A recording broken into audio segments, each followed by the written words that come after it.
সামনে রমজান মাস আর ইফতারিতে কিন্তু অনেকেই এই বুম দিয়া বা বুরিন্দা অনেক বেশি পছন্দ করে। আমার বাসায় তো এটা এমনিতে অন্য সময় বানানো হয় রমজান মাস ছাড়াও, কারণ আমার বাচ্চারা খুবই পছন্দ করে। তো আজকে এই রেসিপিটা শেয়ার করব, চলুন দেখে নিই। আর এই বুম দিয়া বানাতে শুধুমাত্র বেসনই লাগবে আর সাথে চিনি, এক্সট্রা কোনো উপকরণ লাগবে না। তো প্রথমে আমি 1 কাপ বেসন নিয়েছি, এখন একটা ছাঁকনি দিয়ে ছেঁকে নিয়েছি। আর এভাবে ছেঁকে নেওয়ার কারণে যখন এটা পানি দিয়ে মেশাবেন তখন কোনো প্রকার দলা থাকবে না, স্মুথ হবে এই ব্যাটারটা। 1 কাপ বেসনের জন্য আমি এখানে টোটালি 1.5 কাপ পরিমাণ পানি দিয়েছি। পানিটা আসলে কম বেশি লাগতে পারে, আর এটার ঘনত্ব ঠিক এমন হবে। আমি একটু কালারফুল বুন্দিয়া বানাবো, এর জন্য 2টা বাটি নিয়েছি এক্সট্রা। চাইলে কিন্তু কোনো প্রকার কালার না দিয়েও এটা বানাতে পারবেন। প্রথমে আমি 2টা বাটিতে নিয়েছি, আর আমি কিন্তু 3টা সমান ভাগে নিয়েছি। প্রথমে আমি রেড কালার বা লাল ফুড কালার দিয়ে দিচ্ছি। আর এই কালারগুলো আপনারা মুদি দোকান কিংবা সুপার শপে কিনতে পাবেন। এরপর আমি গ্রিন বা সবুজ রং দিয়ে দিচ্ছি। আর এগুলো কিন্তু অবশ্যই খাবার রং, আপনারা দেখে শুনে দোকান থেকে কিনে নেবেন। এগুলো এক সাইডে রেখে দিব, এর মাঝে শিরা রেডি করে নিব। এর জন্য 1.5 কাপ পরিমাণে পানি নিয়ে নিচ্ছি, আর 1.5 কাপ পরিমাণে চিনি নিয়ে নিচ্ছি। ফ্লেভারের জন্য 2টা এলাচ নিয়ে নিচ্ছি। এখন এটা জ্বালিয়ে নিব, হালকা আঠালো হয়ে গেলে এটা নামিয়ে এক সাইডে রেখে দিব। বুন্দিয়া বানাতে আমি এমন ছিদ্রওয়ালা ঝাঁঝরি নিয়েছি, আপনারা কিন্তু এর থেকে ছোট সাইজেরও নিতে পারবেন। তেলটা গরম হয়েছে কিনা আমি একটু টেস্ট করে দেখতেছিলাম। তেলটা ভালোভাবে গরম হলে ঝাঁঝরিটা 4 থেকে 5 আঙ্গুল উপরে রেখে তারপরে কিন্তু ব্যাটার দিয়ে এগুলো বানিয়ে নিতে হবে।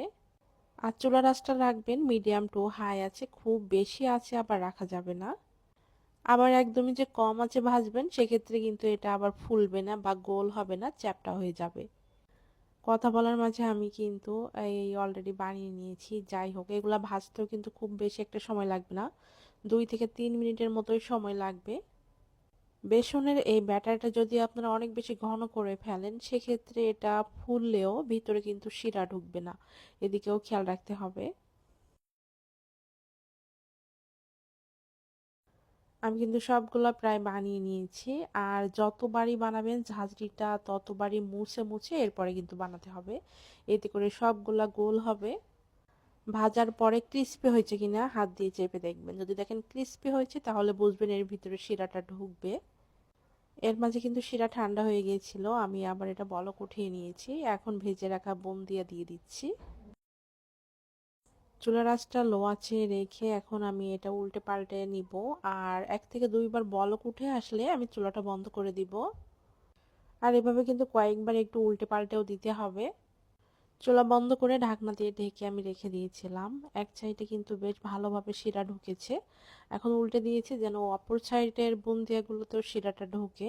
এভাবে করে ঠান্ডা হওয়ার জন্য আমি রেখে দিব, আর মাঝে মাঝে কিন্তু উল্টে পাল্টে দিব। ঠান্ডা হয়ে গেছে আর এটার মাঝে কিন্তু খুব সুন্দরভাবে শিরাটাও ঢুকেছে, দেখে বুঝতে পারছেন। এটা বানানোর পরে 4 থেকে 5 দিন নর্মাল ফ্রিজে রেখেও কিন্তু খেতে পারবেন। আর যারা ফুড কালার পছন্দ করে না তারা স্কিপ করবেন। আমি কিন্তু এগুলা একটা বাটিতে নিয়ে নিয়েছি, আর এটার ভিতরে কতটা রস ঢুকেছে আমি একটু দেখিয়ে দিচ্ছি।